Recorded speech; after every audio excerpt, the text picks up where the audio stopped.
క్రీస్తునందు మీకు అందరికీ కూడా యేసుక్రీస్తు వారి యొక్క శ్రేష్టమైన ఉన్నతమైన ఘనమైన నామమున శుభములను వందనములను తెలియజేస్తున్నాను.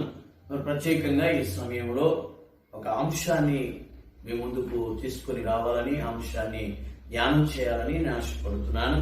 ఆ అంశం ఏమిటంటే జ్ఞాపకము చేసుకొనుడి అని పరిశుద్ధమైన లేఖన భాగము మనకి హెచ్చరిక చేస్తున్న మాటను మనం జ్ఞాపకం చేసుకోవాలి అని నేను ఆశపడుతుంటున్నాను. మరి సామాన్యంగా మనం ఆలోచన చేసినట్లయితే మనం ఒంటరిగా కూర్చున్నప్పుడు అనేక ఆలోచనలు మన హృదయాలలో వస్తూ ఉంటాయి. అనేకమైన వాటిని గురించి అనగా గతించిన వాటన్నిటిని గురించి కూడా మనము ఆలోచన చేస్తూ ఉంటాము, జ్ఞాపకం చేస్తూ ఉంటాము. ప్రతి విషయంలో కూడా అనేకమైన విషయాలను మనం తిరిగి స్మరణకు తెచ్చుకుంటూ ఉంటాము, జ్ఞాపకం చేసుకుంటూ ఉంటాం. అయితే పరిశుద్ధమైన బైబిల్ గ్రంథం ప్రత్యేకంగా కొన్ని విషయాలను మనం జ్ఞాపకం చేసుకోవాలి అని పరిశుద్ధ లేఖనంలో మనకు వ్రాయించి ఉంచాడు. అవేంటో ఈ దినమున నేను పరిశీలన చేయాలని ఆశపడుతూ ఉంటున్నాను. మొట్టమొదటిగా మనం గమనించినట్లయితే లూకాసు వార్త 17వ అధ్యాయము 32వ వచనాన్ని మనం జ్ఞాపకం చేసినట్లయితే అక్కడ యేసు ప్రభువుల వారు అంత్య దినాలను గురించి ఆయన సెలవిస్తూ లూకాసు వార్త 17:32లో లోతు భార్యను జ్ఞాపకము చేసుకొనుడి అనే మాట ఆయన రచించాడు.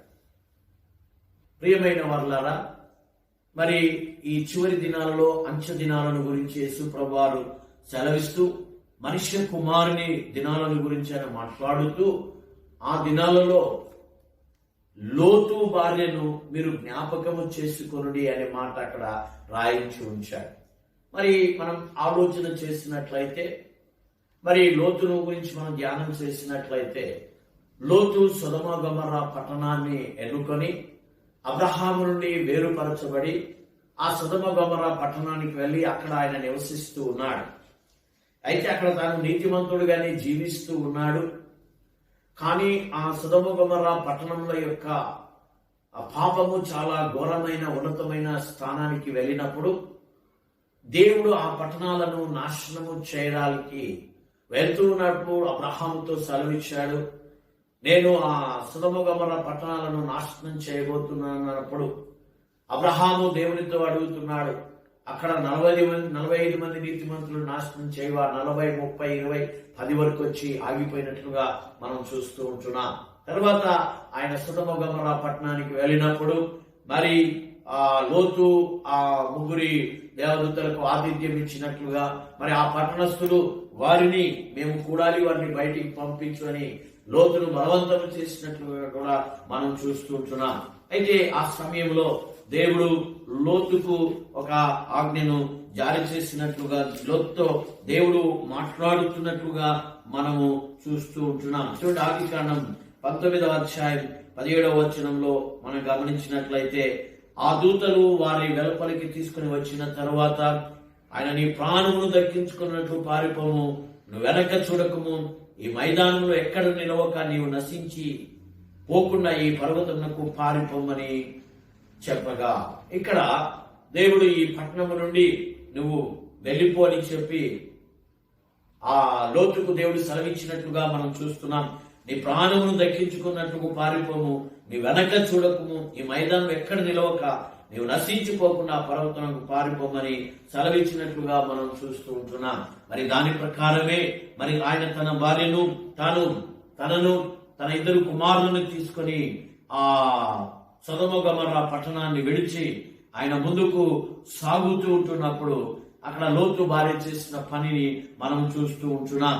మనం గమనించినట్లయితే ఆదికాండం 19వ అధ్యాయం 23, 24 వచనాలు గమనిస్తే లోతు సోయర్నకు వచ్చినప్పుడు ఆ దేశంలో సూర్యుడు ఉదయించను. అప్పుడు యెహోవా సొదొమ మీదను గొమొర్రా మీదను యెహోవా యొద్ద నుండి గంధకమును అగ్ని ఆకాశం నుండి కురిపించి ఆ పట్టణంలో మైదానం అంతటిని ఆ పట్టణంలో నివసించు వారినందరినీ నేల మనకను నాశనం చేశాడు. అయితే లోతు భార్య అతని వెనక నుండి తిరిగి చూచి ఉప్పు స్తంభమాయను అనే మాట మనం చూస్తూ ఉంటున్నాం. దేవుడు ఇక్కడ ఒక మాట చెప్పాడు, నీవు పారిపోము, అయితే నీ వెనక చూడకుము అని దేవుడు లోతుకు సెలవిచ్చాడు. అయితే అతని భార్య మనం గమనించినట్లయితే, అయితే లోతు భార్య అతని వెనక నుండి తిరిగి చూచి ఉప్పు స్తంభమాయను అనే మాట మనం చూస్తూ ఉంటున్నాం. అయితే ఆమె ఆ సొదొమ గొమొర్రా పట్టణం నుండి రక్షించబడినప్పటికీ, ఆ పట్టణం నుండి బయటికి వచ్చినప్పటికీ ఆమె వెనక చూడడం వలన ఆమె అచ్చటనే ఉప్పు స్తంభమైనట్లుగా మనం చూస్తున్నాం. ప్రేమైన వారలారా, ఈ దినం లోతు భార్యను జ్ఞాపకము చేసుకునుడి అని ప్రభు ఎందుకు మనకు సెలవిస్తూ ఉన్నాడంటే, మన జీవితంలో మన పాత జీవితానికి, మన పాత స్వభావానికి మనము తిరిగి వెనక్కి వెళ్ళవలసిన అవసరత లేదు. విశ్వాసన్న కర్తయు దాన్ని కొనసాగించువాడైన యేసు వైపు చూస్తూ మనం ముందుకు సాగాలి. కానీ తిరిగి మన పాత జీవితానికి, పాత స్థితికి మనం తిరిగి వెళ్ళకూడదు అనే విషయాన్ని ప్రభు మనకు స్పష్టం చేస్తున్నట్లుగా మనం చూస్తూ ఉంటున్నాం. మరి మనం ఇశ్రాయేలు ప్రజలను మనం గమనించినట్లయితే, ఇశ్రాయేలు ప్రజలు ఫరో బానిసత్వంలో ఉన్నప్పుడు ఫరో పెట్టే బాధను తట్టుకోలేక యెహోవా దేవునికి మొరపెట్టినప్పుడు యెహోవా దేవుడు మరి మోషే నాయకత్వాన ప్రజలను విడిపించి పాలు తేనెలు ప్రవహించు కనాను దేశానికి వారిని తీసుకుని వెళ్తూ ఉన్నప్పుడు, మరి ఎర్ర సముద్రము అడ్డుగా వచ్చినప్పుడు ఇశ్రాయేలు ప్రజలు మరి తిరిగి వాళ్ళు ఏం చెప్తున్నారో మనం గమనిద్దాం. నిర్గమకాండము 14వ అధ్యాయాన్ని మనం గమనించినట్లయితే 12వ వచనంలో,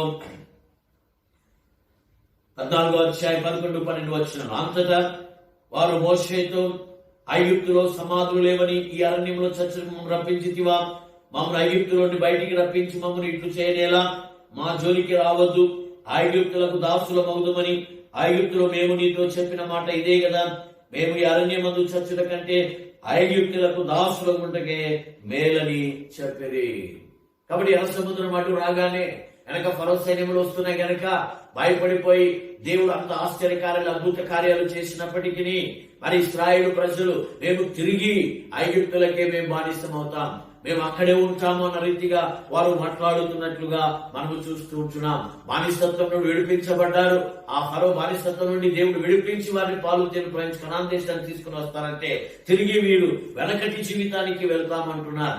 తిరిగి వెనకటి ఆ బానిసత్వానికి వారు వెళ్తామని చెప్పినట్లుగా కూడా మనము చూస్తూ ఉంటున్నాం. ఇంకా సంఖ్యాకాండము 14వ అధ్యాయము 3వ వచనాన్ని మనం గమనిద్దాం. సంఖ్యాకాండం 14వ అధ్యాయం 3వ వచనం, ఆ సర్వ సమాజము అయ్యో ఐగుప్తు మేమేలా చావలేదు, ఈ అరణ్యమందు మేమేలా చావలేదు, మేము కత్తివాత పడినట్లు మేము మమ్మల్ని ఈ దేశంలోనికి ఎలా తీసుకుని వచ్చాను, మా భార్యలు మా పిల్లలు కొల్లపోదురు, తిరిగి ఐగుప్తులకు వెళ్ళుట మాకు మేలు కాదా అని వారితో చెప్పేది. ప్రేమైన వారలారా, ఇక్కడ మనం గమనించినట్లయితే ఇంకొక మాట ఉంది అక్కడ, వారు మనము నాయకుని ఒక నియమించుకుని ఐగుప్తులకు తిరిగి వెళుతామని ఒకరితో ఒకడు చెప్పుకొనగా. ప్రేమైన వారలారా, ఐగుప్తు బానిసత్వాన్ని విడిపించబడ్డారు, కానీ ఇప్పుడు తిరిగి వాళ్ళు వెనక్కి వెళ్తున్నారు. ఆ లోతు భార్య ఎలాగైతే సొదొమ గొమొర్రా ఆ పట్టణం బయటికి వచ్చిందే, కానీ ఆమె తిరిగి వెనక్కి చూసి ఉప్పు స్తంభమైనట్లుగా ఇక్కడ ఇశ్రాయేలు ప్రజలు కూడా ఐగుప్తు బానిసత్వం దేవుడు వారిని విడిపించినప్పటికీ తిరిగి వాళ్ళు ఏం చేస్తున్నారంటే తిరిగి ఆ బానిసత్వంలోనికి వారు వెళ్ళడానికి వారు ప్రయత్నం చేస్తున్నట్లుగా అదే మేలన్న రీతిగా వారు చూస్తున్నాం. అందుకనే ప్రియమైన వారలారా, దేవుడు చేసిన అద్భుతాలను, దేవుడు చేసిన ఆశ్చర్య కార్యాలను వారు మర్చిపోయి తిరిగి వెనకటి స్థానానికి వెళ్లాలని ఇశ్రాయేలు ప్రజలు ఆశపడ్డారు. కనుకనే దేవుడు ఒక నిర్ణయం చేశాడు, వీరి యొక్క శవములు అరణ్యములోనే రాలిపోతాయి. కారణం ఏంటంటే వీరు నాకు అవిధేయులు అయ్యారు, వీరు అవిశ్వాసంలో ఉన్నారు, కనుక వీరు పాలు తేనెలు ప్రవహించి కనాను దేశానికి వెళ్ళరని దేవుడు తీర్మానం చేశాడు. ఇద్దరిని మాత్రమే వెళ్తారన్నాడు. ఆ ఇద్దరు కాలేబు, యెహోషువాలు. కారణం వారు దేవుని మాటలకు విధేయులు అయ్యారు, దేవుని యొక్క విశ్వాసం ఉంచారు. అందుకని వారు మాత్రమే పాలు తేనెలు ప్రవహించి కనాను దేశానికి వెళ్ళినట్లుగా మనము చూస్తుంటున్నాం. ప్రియమైన వారలారా, మనం జ్ఞాపకం చేసుకుందాం, క్రైస్తవ బిడలుగా, దేవుని బిడలుగా మన జీవితాలలో కూడా వెనకటి జీవితానికి మనము తిరిగి వెళ్ళకూడదని దేవుని యొక్క వాక్యము మనల్ని హెచ్చరిక చేస్తున్నది. లూకా సువార్త 9వ అధ్యాయం 62వ వచనాన్ని ఒకసారి గమనించినట్లయితే, యేసు నాగటి మీద చేయి పెట్టి వెనక తట్టు చూచు వాడెవడును దేవుని రాజ్యమునకు పాత్రుడు కాడని చెప్పాను. ప్రియమైన వాళ్ళారా, జ్ఞాపకం చేసుకుందాం. ఇక్కడ నాగటి మీద చేయి పెట్టి వెనక తట్టు చూచు వాడెవడును దేవుని రాజ్యమునకు అర్హుడు కాడు. అనగా ముందుకు వచ్చాము, నాగటి మీద చేయి పెట్టాము. మరి నాగటి మీద చేయి పెట్టిన వాడు వెనక వైపు చూడకూడదు, కానీ నాగటి మీద చేయి పెట్టిన వాడు ముందు చూపు కలిగి ముందుకే వెళ్ళవలసిన వాడుగా ఉంటున్నాం. ప్రియమైన వాళ్ళారా, మరి మన జీవితాలలో, మన ఆత్మీయ జీవితాలు ఒకసారి జ్ఞాపకం చేసుకుందాం. మనం ముందుకు వెళుతున్నామా, తిరగటి ఇంకా వెనకటి పాత స్వభావానికి మనం వెళ్తున్నామా అనే విషయాన్ని నేను మీకు జ్ఞాపకము చేస్తూ ఉంటున్నాను. దీని విషయాల్లో మనం ఆలోచన చేస్తే, మరి పేతురు భక్తుడు ఒక విషయాన్ని మనకు, దృష్టాంతాన్ని మనకు చెబుతున్నాడు. అదేంటని మనం ఆలోచన చేస్తే, పేతురు రాసిన 2వ పత్రిక 2వ అధ్యాయము 21-22 వచనాలు జ్ఞాపకం చేసుకుందాం. వారు నీతి మార్గమును అనుభవపూర్వకంగా తెలుసుకొని తమకు అప్పగింపబడిన పరిశుద్ధమైన ఆజ్ఞ నుండి తొలగిపోవట కంటే ఆ మార్గము అనుభవపూర్వకంగా తెలియక ఉండుటయే వారికి మేలు. కుక్క తన వాంతికి తిరిగినట్టును, కడగబడిన పంది బురదలో దొరుటకు మళ్ళినట్టును అను సామెత చొప్పున వీరికి సంభవించను. అనగా తిరిగి పాత స్థితికి వెళ్ళినట్లయితే వారి పాత స్థితి ఎలా ఉంటుందంటే, కుక్క తన వాంతికి మళ్ళినట్లుగా, కడగబడిన పంది బురదలో వెళ్ళినట్లుగా ఉంటుందని దేవుడి యొక్క వాక్యంలో మనం చూస్తున్నాం. ప్రియమైన వారలారా, మరి మనం విడిపించబడిన మనము ముందుకు సాగవలసిన వారమై ఉంటున్నాం. అందుకనే లోతు భార్యను జ్ఞాపకము చేసుకొనుడి అని దేవుని యొక్క వాక్యం మనల్ని హెచ్చరిక చేస్తున్నది. హెబ్రీయులకు రాసిన పత్రిక 10వ అధ్యాయము 39వ వచనం గమనించినట్లయితే, అయితే మనము నశించుటకు వెనక తీయు వారము కాము గాని ఆత్మను రక్షించుకొనుటకు విశ్వాసము కలిగిన వారమై ఉన్నాం. మనము నశించుటకు ఏంటంట, వెనక తీయు వారము కాము. తిరిగి నశించడానికి వెనక్కి వెళ్ళకూడదు. మనము రక్షించుకున్నటకు ఏం కలిగి ఉండాలి? విశ్వాసాన్ని కలిగి, విశ్వాసమున కర్తయు దాన్ని కొనసాగించువాడైన యేసు వైపు చూస్తూ మనము ముందుకు సాగాలి. కాబట్టి లోతు భార్యని జ్ఞాపకం చేసుకొని తిరిగి వెనకటి జీవితానికి వెళ్లకుండా ముందుకు మనం వెళ్ళవలసిన వారంగా ఉంటున్నాం. విశ్వాసము కర్తయు దాన్ని కొనసాగించువాడైన యేసు వైపు చూస్తూ ముందుకు వెళ్ళాలి. రెండవదిగా మనం గమనించినట్లయితే, దేన్ని జ్ఞాపకం చేసుకోవాలని వాక్యము మనల్ని హెచ్చరిక చేస్తుందో మనం జ్ఞాపకం చేసుకున్నాం. ద్వితీయోపదేశ కాండము 16వ అధ్యాయము 12వ వచనాన్ని మనం జ్ఞాపకం చేసుకున్నట్లయితే, అక్కడ రాయబడిన మాట, నీవు ఐగుప్తులో దాసుడవై ఉంటివి, ఆ సంగతిని జ్ఞాపకము చేసుకుని ఈ కట్టడలను ఆచరించి జరుపుకొనవలెను. ప్రియమైన వారలారా, ఇక్కడ ఇశ్రాయేలు ప్రజలకు మోషే తిరిగి ద్వితీయోపదేశ కాండం అంతా జరిగిన వాటిని, చెప్పిన వాటిని తిరిగి పునరుద్ధరణ చేశాడు మోషే. ఆ పునరుద్ధరణ చేసి ఒక మాట అన్నాడు. అదేంటంటే, నీవు ఐగుప్తులో దాసుడవై ఉన్న సంగతిని జ్ఞాపకము చేసుకో అంటాడు. నీవు ఐగుప్తు దాసుడవై ఉన్న సంగతిని ఏం చేయాలంట? జ్ఞాపకము చేసుకును అని చదివిస్తున్నట్టుగా మనం చూస్తున్నాం. ఇదే ద్వితీయోపదేశ కాండము 7వ అధ్యాయము 18-19 వచ్చిన జ్ఞాపకం చేసుకుంటే, నీ దేవుడైన యెహోవా ఫరోకును ఐగుప్తు దేశమంతటికి చేసిన దానిని, అనగా నీ దేవుడైన యెహోవా నిన్ను రప్పించినప్పుడు నీ కన్నులు చూచిన గొప్ప శోధనలను, సూచక క్రియలను, మహత్కార్యములను, బాహుబలమును, చాచిన చేతిని బాగుగా జ్ఞాపకము చేసుకొనుము. నువ్వు ఐగుప్తు దేశంలో ఉన్నప్పుడు, మరి ఐగుప్తు దేశంలో మరి ఫరో నిన్ను ఎలా బానిసగా పెట్టుకున్నాడు, ఏ విధంగా నిన్ను హింసించాడు, అవన్నీ జ్ఞాపకం చేసుకో. మరి వాటి నుండి దేవుడు నిన్ను విడిపించడానికి ఏ విధమైన సూచక క్రియలను, మహత్కార్యములను, ఆ బాహుబలముతో చేసిన అద్భుతాలను, వాటన్నిటినీ నువ్వేం చేయమంటున్నాడు? జ్ఞాపకము చేసుకోమంటున్నాడు. ప్రియమైన వారలారా, జ్ఞాపకం చేసుకుందాం. ఈ దినాల్లో దేవుడు మన జీవితాలలో మన పట్ల చేసిన వాటిని మనము ఎన్నడూ కూడా మరవకుండా వాటిని జ్ఞాపకము చేసుకునవలసిన వారంగా మనం ఉంటున్నామన్న విషయాన్ని నేను మీకు జ్ఞాపకం చేస్తున్నాను. అదే పనిగా ఇశ్రాయేలు ప్రజలకు చెప్తున్నాడు, ఆ ఐగుప్తులో దాసుడవై ఉన్న సంగతిని నువ్వు జ్ఞాపకం చేసుకో. మరి దాసుని స్థానం నుండి ఆయన విడిపించి వారికి స్వతంత్రత ఇచ్చినట్లుగా మనం చూస్తున్నాం. కాబట్టి ఆ దాసుడుగా ఉన్న స్థానాన్ని నువ్వు ఎప్పుడైతే జ్ఞాపకం చేసుకుంటావో అప్పుడు దేవుడు నీకు చేసిన వాటిని నీవు జ్ఞాపకం చేసుకోవడానికి అవకాశం వస్తుంది అన్న రీతిగా మరి ప్రభు అక్కడ ఇశ్రాయేలు ప్రజలకు హెచ్చరిక చేసినట్లుగా మనం చూస్తున్నాం. కానీ ఆనాడు ఇశ్రాయేలు ప్రజలకు హెచ్చరిక చేశాడే కానీ ప్రియమైన వారలారా, ఈ దినం మనము కూడా మనల్ని కూడా మన ప్రభు అయిన యేసుక్రీస్తు వారు ఆనాడు ఐగుప్తు దాసత్వాన్ని నుండి వారిని ఇశ్రాయేలు ప్రజలు ఎలాగూ విడిపించాడో మనల్ని కూడా మరణపు దాస్యము నుండి ప్రభు విడిపించాడన్న విషయాన్ని మనము కూడా జ్ఞాపకము చేసుకునవలసిన వారంగా ఉంటున్నాం. ప్రేమైన వారు హెబ్రీయులకు రాసిన పత్రిక 2వ అధ్యాయము అది 14-15 వచనాలు కలిసి ఉన్నాయి. అక్కడ మనం గమనించినట్లయితే, కాబట్టి ఆ పిల్లలు రక్తమాంసములు గలవారైనందున ఆ ప్రకారమే మరణం యొక్క బలము గలవాన్ని అనగా అపవాదిని మరణం ద్వారా నశింపచేయుటకును జీవిత కాలమంతయు మరణ భయము చేత దాస్యమునకు లోబడిన వారిని విడిపించుటకును ఆయన కూడా రక్త మాంసములలో పాలువాడాయను. జీవిత కాలమంతయు మరణ భయము చేత దాస్యమునకు లోబడిన వారిని విడిపించడానికే ఆయన రక్త మాంసములలో పాలువాడారు.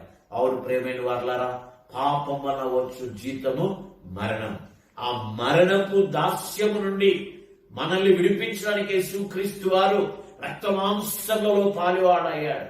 దాన్ని మనం మర్చిపోకూడదు ప్రియమైన వారలారా. మీరు అక్కడ ఇశ్రాయేలు ప్రజలకు ఏం చెప్పాడు? మీరు దాసులవై ఉన్నప్పుడు సంగతిని జ్ఞాపకం చేసుకో.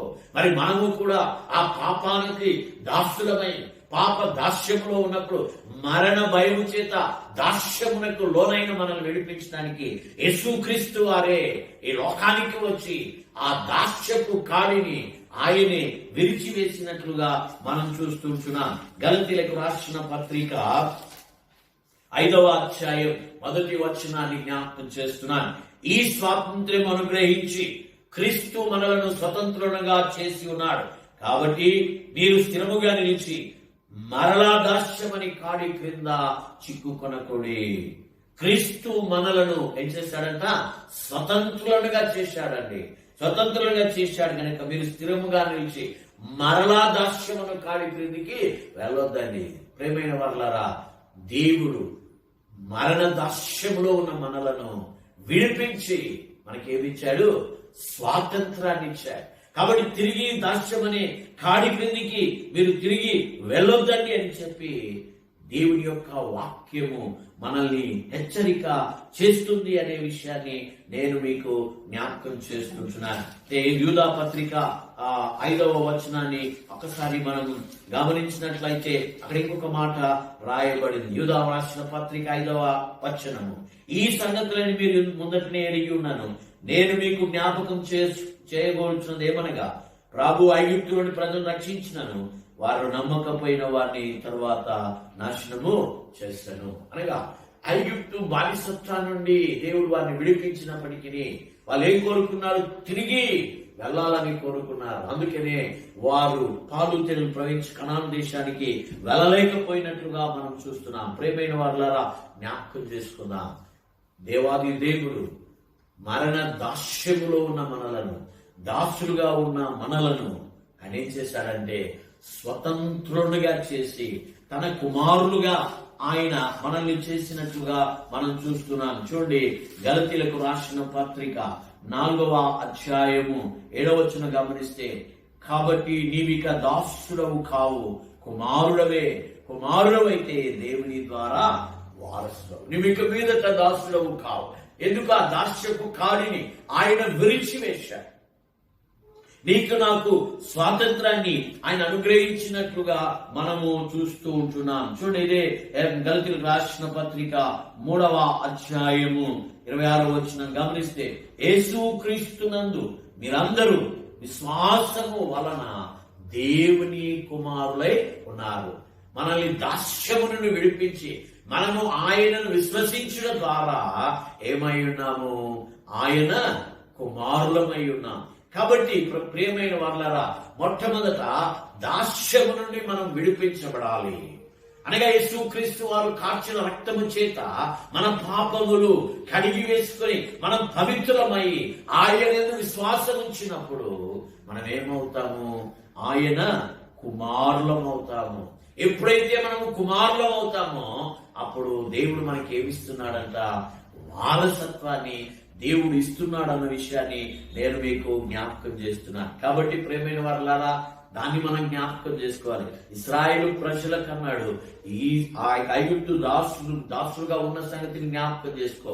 మనము కూడా పాప దాసత్వంలో ఉన్నదాన్ని మనం జ్ఞాపకం చేసుకొని, పాపపు దాసత్వం మనల్ని ప్రభు విడిపించాడని, దాస్యపు కాడిని ఆయన విరిచివేశాడని మనము నమ్మి ఆయన ఎందుకు విశ్వాసం ఉంచి ఆయన కుమారులై మరి ఆయన ఇచ్చే ఆ పరలోక భాగ్యాన్ని మనము పొందుదాం. కాబట్టి ప్రియమైన వారలారా, మనము జ్ఞాపకము చేసుకొనవలసినది మన పరిస్థితిని జ్ఞాపకం చేసుకొని ప్రభువు మనలను దాస్యంలో విడిపించాడన్న సంగతిని గుర్తెరిగి ఆయన రక్తంలో మన పాపములు కడుక్కొని శుద్ధీకరించబడి ఆయన ఎందుకు విశ్వాసం నుంచి ఆయన కుమారులై ఆ వారసత్వాన్ని మనం పొందుదాం. మరి ఇంకొకరిని జ్ఞాపకం చేసుకోమని సెలవిస్తున్నాడు. ద్వితీయోపదేశ కాండము 24వ అధ్యాయము 9వ వచనాన్ని జ్ఞాపకం చేసుకున్నట్లయితే అక్కడ ఇంకొకరిని జ్ఞాపకం చేసుకోమని లేఖన భాగము సెలవిస్తూ ఉన్నది. ద్వితీయోపదేశ కాండం 24వ అధ్యాయం 9వ వచనం, మీరు ఐగుప్తు నుండి వచ్చినప్పుడు త్రోవలో నీ దేవుడైన యెహోవా మిర్యాములకు చేసిన దానిని జ్ఞాపకము ఉంచుకోనండి. ఇక్కడ మిర్యాముకు చేయబడినది జ్ఞాపకం చేసుకుని, మిర్యాము ఎవరు? మోషే అహరోను యొక్క అక్క అయి ఉంటున్నది. మరి ఈ మిర్యామును గురించి ఆలోచన చేస్తే చక్కని బాధ్యత కలిగిన అక్కగా మిర్యామును మనము చూస్తూ ఉంటున్నాం. ఎర్ర సముద్రము పాయలు చేయబడి ఇశ్రాయేలు ప్రజలు పాలు తిని ప్రవేశించిన కనాను దేశానికి మరి నడిచి ఆ ఎర్ర సముద్రం పొడి నేలపైన నడిచి యువతలకు వచ్చినప్పుడు మిర్యామును తదితర స్త్రీలను తంబురలు తీసుకొని వారు ఎంతగానో దేవుని స్తుతించినట్లుగా, దేవుని ఆరాధించినట్లుగా, దేవుని గణపరిచినట్లుగా మనం చూస్తూ ఉంటున్నాం. అయితే ప్రియమైన వారలారా, మరి అటువంటి స్త్రీ ఇక్కడ మనం గమనించినట్లయితే మిర్యామును ఎందుకు జ్ఞాపకం చేసుకోమని ఆయన సెలవిస్తూ ఉన్నాడంటే, మరి మిర్యాము ఒక చిన్న విషయాన్ని ఆమె చేసినట్లుగా మనం చూస్తున్నాం. చూడండి, సంఖ్యాకాండం 12వ అధ్యాయము 1వ వచనం, మోషే కూషు దేశపు స్త్రీని పెళ్లి చేసుకుని ఉండను గనుక అతడు పెళ్లి చేసుకున్న ఆ స్త్రీని బట్టి మిర్యాము అహరోనులు అతనికి విరోధముగా మాట్లాడిరి. వారు మోషే చేత మాత్రమే యెహోవా పలికించిన ఆయన మా చేత పలికింపలేదా అని చెప్పుకొనగా. ప్రియమైన వారలారా, ఇక్కడ మోషేకు అనగా దేవుని సేవకుడైన మోషేకు దైవ పిలుపును అనుసరించి దైవ పిలుపు ప్రకారము ఇశ్రాయేలు ప్రజలను పాలు తేనెలు ప్రవేశించి కనాను దేశానికి నడిపిస్తున్న గొప్ప నాయకుడైన మోషేకి విరోధంగా మాట్లాడుతున్నారు మోషే, అహరోను, మిర్యాములు. యెహోవా మాత్రమే మోషే చేతనే పలికించనా, మా చేత పలికించలేదా అని వ్యతిరేకంగా మాట్లాడిన కారణాన్ని బట్టి ఆమె నొసట మరి కుష్ఠరోగం వచ్చినట్లుగా మనం చూస్తున్నాం. తిరిగి అందరూ మొరపెట్టినప్పుడు ఆ కుష్ఠరోగం నుండి ఆమె మరి బాగుపడినట్లుగా, తిరిగి పాలెంలో చేర్చుకొనబడినట్లుగా మనం చూస్తున్నాం. 12 వచ్చిన చూస్తే మోషే ఎలుగెత్తి, దేవా దయచేసి ఈమెను బాగు చేయమని యెహోవాకు మొరపెట్టాడు. అప్పుడు యెహోవా మోషేతో, ఆమె తండ్రి ఆమె ముఖం మీద ఉమ్మివేసినలా ఆమె 7 దినములు సిగ్గుపడును కదా, ఆమె పాలెం వెలుపల 7 దినములు ప్రత్యేకంగా ఉండవలను, తర్వాత ఆమెను చేర్చుకొనవలను. కాబట్టి మిర్యాము 7 దినములు పాలెం వెలుపలనే గడిపెను. మిర్యాము మరలా చేర్చబడి వరకు జనులు ముందుకు సాగనయ్యేరి. ప్రియమైన వారలారా, మిర్యామును ఎందుకు జ్ఞాపకం చేసుకోవాలి? ఇక్కడ మిర్యాము మోషేతోనే మాట్లాడా, మాతో మాట్లాడలేదా అని ఒక వ్యతిరేక భావాన్ని మరి ఆమె వ్యక్తపరిచినట్లుగా మనం చూస్తున్నాం. దేవుడే ఆయన గురించి సెలవిచ్చాడు, మేము మోషే మిక్కిలి సాత్వికుడు, నా ఇల్లంతటిలో నమ్మకమైన వాడు అని చెప్పాడు. నేను అతనితో ముఖాముఖిగా మాట్లాడి తిని అని ప్రభు సెలవిచ్చాడు. అయితే అటువంటి గొప్ప దైవజనునికి వ్యతిరేకంగా విరోధ భావముతో మిర్యాము పలికిన పలుకులను బట్టి మిరియాము మరి నష్టాన్ని కొని తెచ్చుకున్నది, కుష్ఠరోగాన్ని కొని తెచ్చుకున్నట్లుగా మనం చూస్తున్నాం. అందుకనే మీరు మిరియామును ఏం చేయమంటున్నాడు? జ్ఞాపకము చేసుకుని అంటున్నాడు. ప్రియమైన వారలారా, దేవుడు ఎవరికి ఏ బాధ్యత అప్పగించాడో ఆ బాధ్యత అప్పగించాడు. అప్పగించబడిన ఆ బాధ్యతను మనము చక్కగా నిర్వర్తించవలసిన వారంగా మనం ఉంటున్నాం. ఈ సంఘము అనే దానిని దేవుడు శరీరానికి పోల్చాడు. శరీరములో ఎలాగైతే అవయవాలు ఉన్నాయో సంఘములో కూడా వివిధ పనులు ఉన్నాయి. వివిధ రకాలుగా సంఘ క్షేమము, సంఘ అభివృద్ధి కొరకు పనులు ఉన్నాయి. దేవుడు ఒక్కొక్కరికి సంఘ క్షేమము కొరకు వారి వారి పనులను అప్పగించాడు. మరి మనకు ఏ పని అప్పగించాడో ఆ పనులను మాత్రమే మనము చేయవలసిన వారంగా ఉంటున్నాం.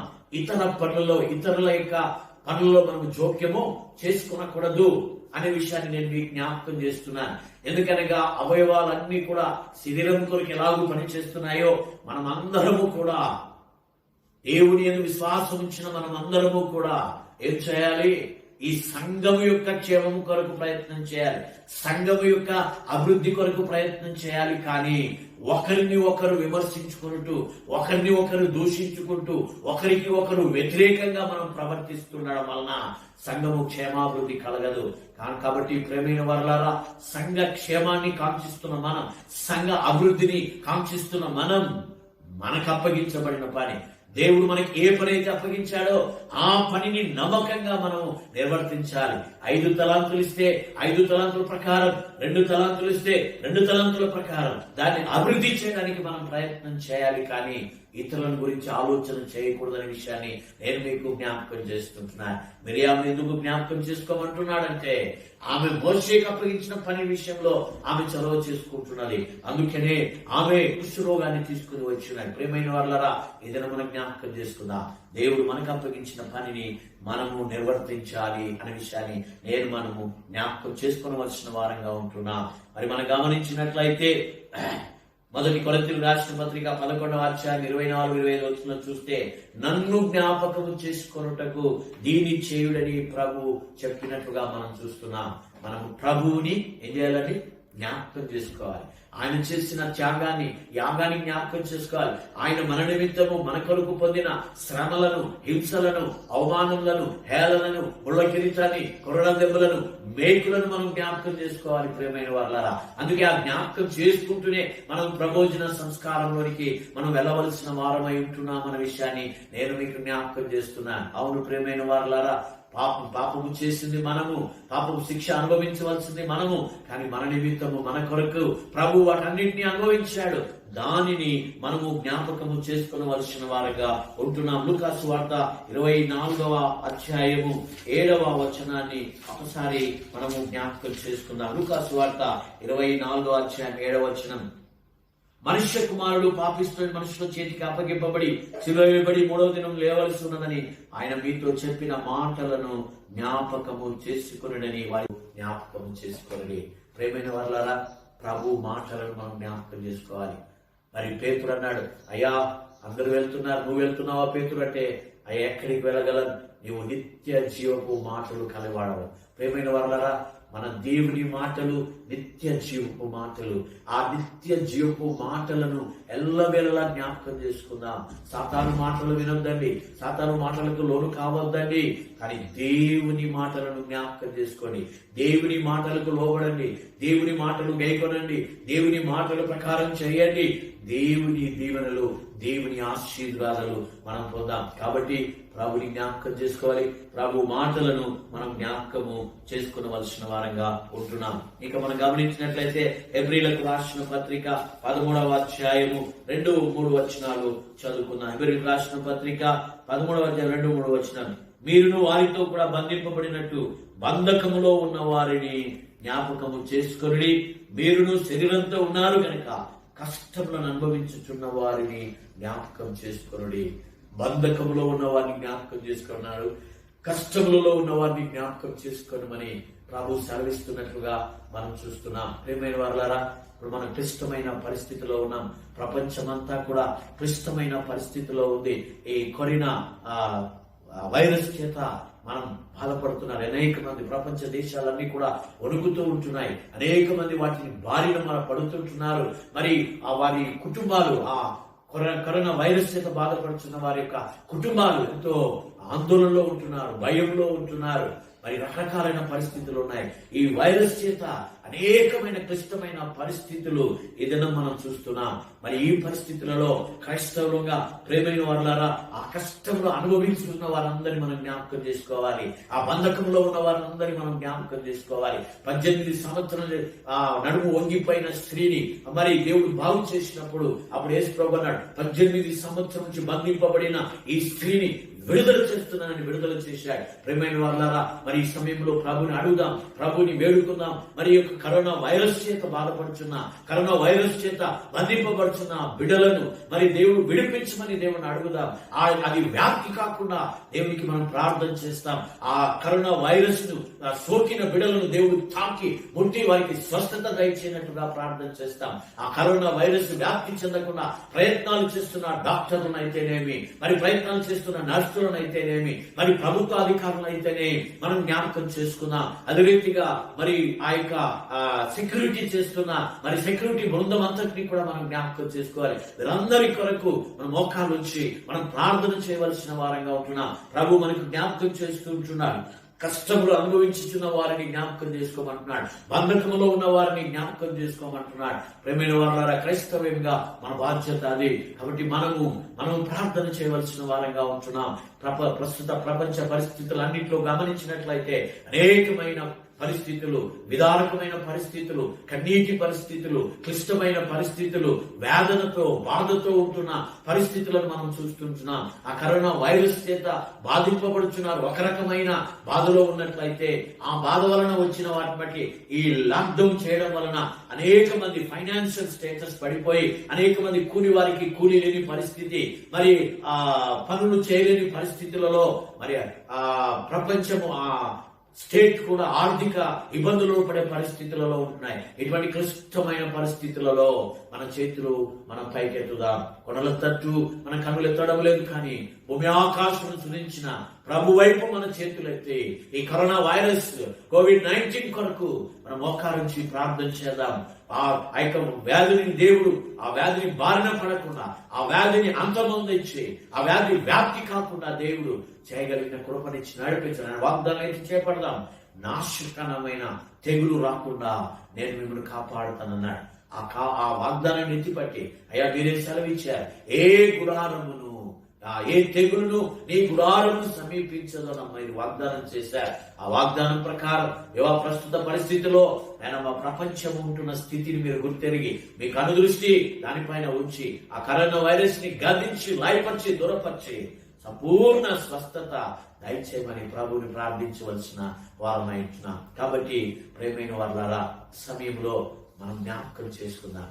ఏవేవో జ్ఞాపకం చేసుకుంటామే కానీ దేవుడి యొక్క వాక్యము మనల్ని వేటిని జ్ఞాపకం చేసుకోమన్నదో వాటిని మనం జ్ఞాపకం చేసుకోవలసిన వారంగా, లోతు బారిని జ్ఞాపకం చేసుకొని దానికంటే జీవితానికి వెళ్లకుండా విశ్వాసన కర్తయు దాన్ని కొనసాగించేవాడైనా యేసు వైపు వెళ్దాం. మరి ఇశ్రాయేలు ప్రజలు దాస్యాన్ని జ్ఞాపకం చేసుకోమన్నాడు. మరి మన జీవితంలో మనం కూడా మరణపు దాస్యంలో ఉన్న మనలను ఆ పాపపు ముళ్ళును ప్రభు విరిచి, ఆ దాస్యపు కాడిని విరిచి మనకు స్వాతంత్రం ఇచ్చాడు. అందుకు మనం దేవుడికి కృతజ్ఞత చెల్లించాలి. మిరియాము మరి వ్యతిరేకంగా, దైవజనుడికి వ్యతిరేకంగా మాట్లాడి కుష్ఠదోషం తెచ్చుకున్న రీతిగా ఆమెను జ్ఞాపకం చేసుకున్నాం.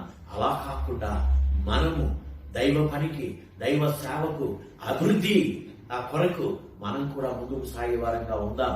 మరి మన ప్రభువుని మనం జ్ఞాపకం చేసుకుందాం. ఆయన చేసిన త్యాగాన్ని, యాగాన్ని జ్ఞాపకం చేసుకుందాం. ఆయన మాటలను జ్ఞాపకం చేసుకుందాం. జరిగే బంధకంలో ఉన్న వారిని జ్ఞాపకం చేసుకొని వారి కొరకు ప్రార్థించి దైవ దీవెనలను, దైవ ఆశీస్సులను పొందాం. అక్కడి కృప దేవుడు మన అందరికీ ఇచ్చి మనలను నడిపించునుగాక. ఆమేన్. ప్రేమ కలిగిన మా ప్రియ పరలోకమందున మా తండ్రి, నిన్న నేడు నిరంతరం ఏకరీతిగా ఉన్న దేవా, మేము ఈ లోకరీతిగా అనేకమైన వాటిని జ్ఞాపకం చేసుకుంటున్నాం. కానీ మీ వాక్యంలో మీరు చెప్పిన వాటిని మేము జ్ఞాపకం చేసుకోగలిగిన కృపను దయచేయమని అడుగుతున్నాను. మీరు చెప్పిన వాటిని జ్ఞాపకం చేసుకొని మా జీవితాలను మేము సరి చేసుకొని మా ప్రవర్తనను చక్కదిద్దుకోవడానికి దేవా మీరు ఇస్తున్న ధన్యతను బట్టి భాగ్యాన్ని బట్టి స్తోత్రం. మీరే సెలవిచ్చాడు, దుష్టుడు తన దుష్టత్వంలో మరణించుట వలన నాకేమాత్రమైన సంతోషం కలుగునా వాడు తన ప్రవర్తనను దిద్దుకొని బ్రతుకుట చాలన్నారు. అందుకు మీ వాక్యాన్ని మేము జ్ఞాపకం చేసుకోవడానికి, నిన్ను మేము జ్ఞాపకం చేసుకోవడానికి, మీరు మాకు ఇచ్చిన లేఖన భాగాలను జ్ఞాపకం చేసుకుంటూ మా జీవితాలను సరి చేసుకుంటూ మా ప్రవర్తనలను సరి చేసుకుంటూ దేవా బంధకంలో ఉన్న వారిని, నిస్సహాయతలో ఉన్న వారిని, క్లిష్టమైన పరిస్థితిలో ఉన్న వారిని, కలవరంలో ఉన్న వారిని, వేదనలో ఉన్న వారిని, బాధలో ఉన్న వారిని జ్ఞాపకం చేసుకుంటూ వారిని మా ప్రార్థనలో ఎత్తిపట్టి వారిని మీకు అప్పగించి నాన్న మీ నుండి దీవెనలు ఆశీస్సులు మేమందరం పొందగలిగిన కృపను, ధన్యతను, భాగ్యాన్ని మాకందరికీ అనుగ్రహించమని మీ దీవెన ఆశీస్సుల సర్వ సమృద్ధి మా పైన, మా కుటుంబాలపైన, మా సంఘాలపైన, సార్వత్రిక సంఘం అంతటి పైన కుమ్మరించమని మా ప్రభువైన యేసు క్రీస్తు ద్వారా వేడుకొనుచున్నాం తండ్రి. ఆమేన్, ఆమేన్, ఆమేన్.